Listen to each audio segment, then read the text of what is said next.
नीता यादव आज की बात। मेरे साथ है श्रमिक विकास संगठन के प्रदेश अध्यक्ष ब्रह्मपाल भाटी जी। सर, ये काला सरकार के लोकतंत्र को मतलब एकदम गला घोटने वाली बात कही है और सारे अधिकार दिल्ली सरकार के और दिल्ली की जनता के छीन लिए हैं। तो ये आज का प्रोटेस्ट इसी उस विरोध में था कि ये काला कानून वापस हो जाए और जनता संघर्ष करेगी, सड़कों पर उतरेगी और सरकार और जनता दोनों मिलकर इसके खिलाफ संघर्ष करेगी। सर, दिल्ली का बॉस कौन, एलजी या फिर मुख्यमंत्री? नहीं, दिल्ली का बॉस तो जो जनता का चुना हुआ नेता है वो होना चाहिए, जिसको जनता ने भारी बहुमत से जिताया है, मुख्यमंत्री केजरीवाल जी।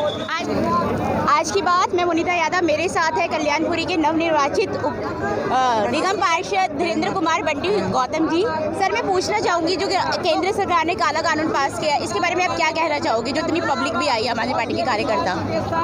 देखिए, ये काला कानून निश्चित रूप से चुनी हुई जो सरकार है दिल्ली की, केजरीवाल सरकार है, ये उनके रास्ते में कहीं ना कहीं रोड़े अटकाने का काम करने वाला कानून है। ये हम इस कानून को कभी पास नहीं होने देंगे। जब भी हम दिल्ली की जनता और हमारे कार्यकर्ता इसका विरोध करने आए हैं, इस काले कानून का विरोध करने इसलिए आए हैं कि केजरीवाल जी हमारे लिए बहुत अच्छा काम कर रहे हैं।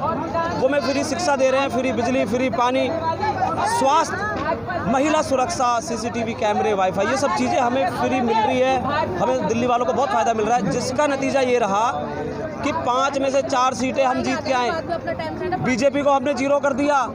ये वही बात हो गई, खिसियानी बिल्ली खंबा नोचे, अब वो करे तो करे क्या? बीजेपी वाले कह रहे हैं, आपने कहा 0 कर दिया और दिल्ली सरकार इतने अच्छे काम कर रही है, पानी को लेकर, बिजली को लेकर या स्वास्थ्य सेवाएं बहुत बढ़िया है। लेकिन बीजेपी का कहना है कि हम एलजी को और पावर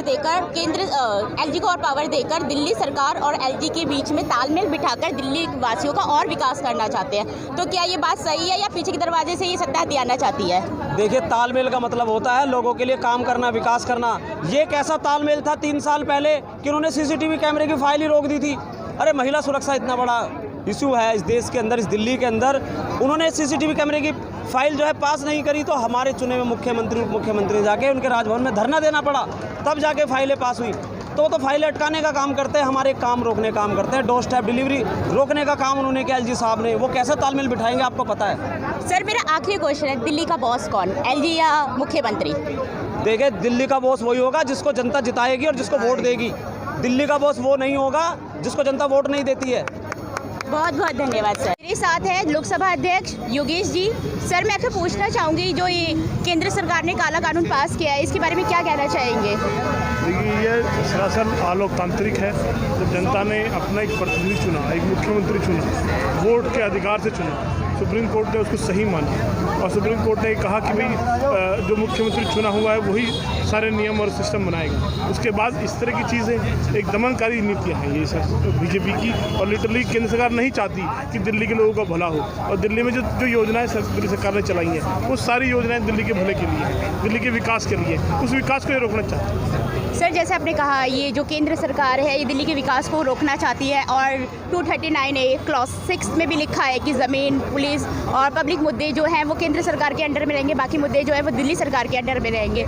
तो क्या आपको लगता है जो उसके अंदर इच्छा है, इनकी लालसा, इनकी इच्छा दबी रहेंगी, मर जाएंगी दिल्ली के अंदर? क्योंकि जो लोग जनता के भला नहीं चाहते, उनको सिर्फ मुद्दा है हिंदू मुसलमान करके लोगों को लड़ाए, एक दूसरे को भ्रमित करें।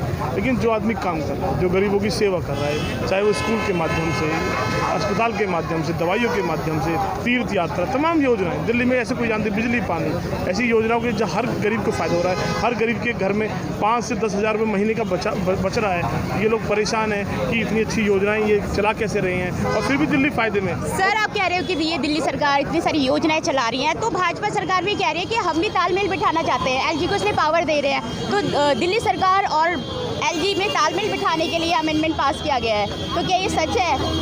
जब सुप्रीम कोर्ट ने ये बिल पास ये कहा था कि दिल्ली सरकार को सारी ताकत दी जाए, उस समय इससे पहले भी 1200 फाइलें एलजी ने 3.5 साल रोक के रखी, ना सीसीटीवी कैमरा पास होने दिए, मोहल्ला क्लिनिक की फाइलें रोक के रखी। इतनी परेशानी दिल्ली के लोगों को हुई। तो सर, मोहल्ला क्लिनिक की जो फाइलें रोकी गई, तो मोहल्ला क्लिनिक खुले कैसे थे? तो जब 1.5 साल हमें मिला, तभी तो मोहल्ला क्लिनिक सारे खुले हैं। जैसे ही वो चीज़ हटी, सुप्रीम कोर्ट ने हमें पावर दी काम करने की, तभी ये सब चीज़ें हुई, और वो उस पावर को ही फिर दोबारा छीनना चाहते हैं। इनको मालूम है कि इनका मैसेज पूरे हिंदुस्तान में जा रहा है और अच्छे काम की तारीफ पूरे हिंदुस्तान में हो रही है, तो इनकी जो नींव है वो कच्ची है और वो इसलिए हिले होंगे। मेरा आखिरी प्रश्न है, दिल्ली का बॉस कौन, एलजी या मुख्यमंत्री?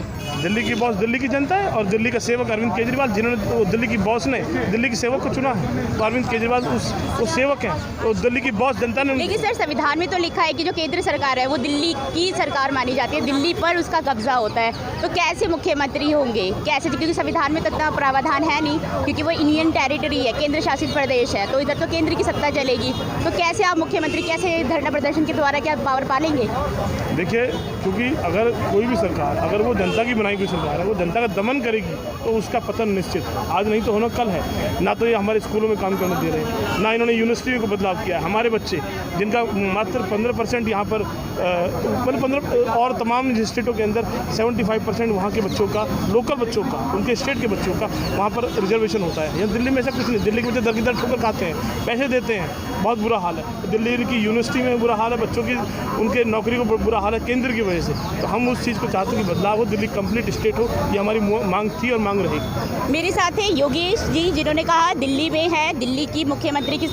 मेरे साथ है रवि शर्मा, 26 वार्ड से वार्ड अध्यक्ष। सर मैं पूछना चाहूँगी, आज ये जो बस जा रही है आपकी जंतर मंतर धरने में, सर ये किस लिए जा रही है, कौन सा काला कानून पास कर दिया केंद्र सरकार ने जिसके खिलाफ आप बस लेके जा रहे हैं धरने में?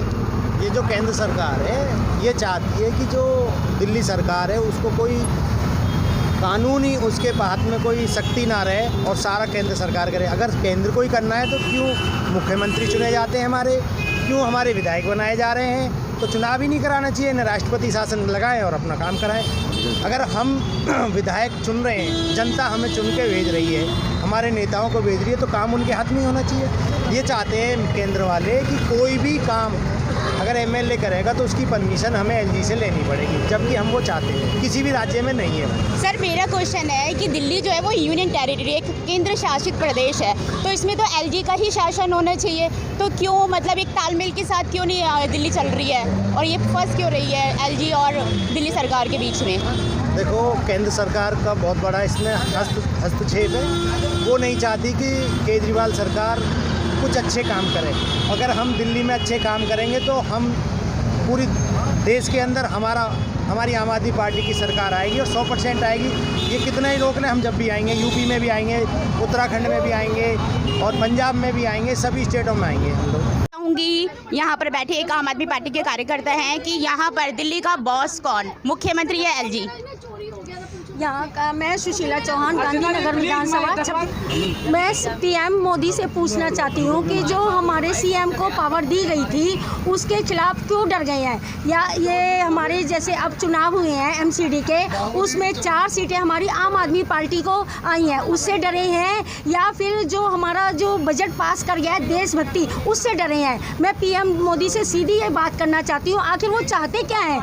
हमारी जनता ने हमारे आम आदमी पार्टी के नेताओं को चुन के भेजा है, तो उनके लिए क्यों भेजा है? उनको दिखाने के लिए भेजा है? क्या वो अपने काम कुछ नहीं कर सकते हैं? जब हमारे पीएम मोदी ऐसे चाहते हैं तो फिर वो चुनाव क्यों करवाते हैं? चुनाव मैं पूछना चाहूँगी पूरी बात नहीं करी। मैं पूछना चाहूँगी इनसे, सर से, आधी बात करिए।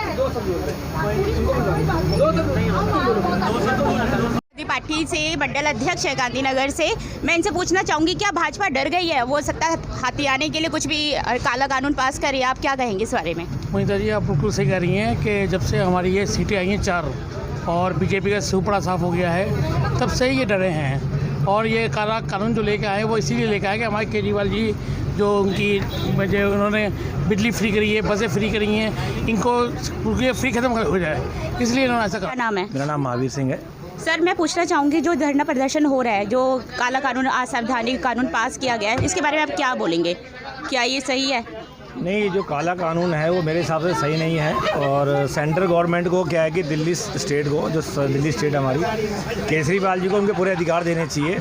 इन्होंने क्या कर दिया कि एलजी को मोहरा बना दिया गया है। एलजी एक मोहरा है, ठीक है, उसके पीछे सेंट्रल अकॉर्डिंग टू यू मोहरा है, लेकिन वो कह रहे हैं पावर बढ़ाएंगे हम, और एक मतलब दिल्ली और एलजी के लिए तालमेल बिठाएंगे जिधर दिल्ली सरकार है, जो आगे और भी अच्छे से काम कर सके, दिल्ली का विकास हो सके, जनता का विकास हो मैं वही सके। बोलने जा रहा हूँ। मैं ये कहना चाहता हूँ कि एलजी के जो अधिकार हैं, एलजी खुद अपने अधिकारों को यूज़ नहीं कर पा रहे, क्योंकि वो भी कठपुतली बने हुए। मैंने मोहरा इस्तेमाल किया है। मोहरा क्या होता है कि वो उसके बैग में कोई होता है, ठीक है ना। तो वो एलजी जो है, मैं खुल के बोलता हूँ, सेंट्रल गवर्नमेंट के मोहरे हैं, और वो सेंट्रल गवर्नमेंट उनके थ्रू सब कुछ करवाना चाहती है, जो खुद ना करके कल कोई बात आती है तो एलजी के ऊपर आए ना सेंट्रल गवर्नमेंट के ऊपर आए, समझ रहे हैं। तो मेरा मानना है कि अगर केजरीवाल जी आए हैं और उनके पास अधिकार दिए गए हैं तो उनको पूर्ण तरीके से काम करना दिया जाए, और जो काम है काम बोलता है। सेंट्रल गवर्नमेंट कुछ भी कर ले, उससे कुछ नहीं होने वाला। केजरीवाल साहब जो काम कर रहे हैं वो पब्लिक को दिख रहा है, और आने वाले चुनाव में आपके सामने रिजल्ट होगा, कौन कहाँ होगा, दूध का दूध और पानी का पानी होगा।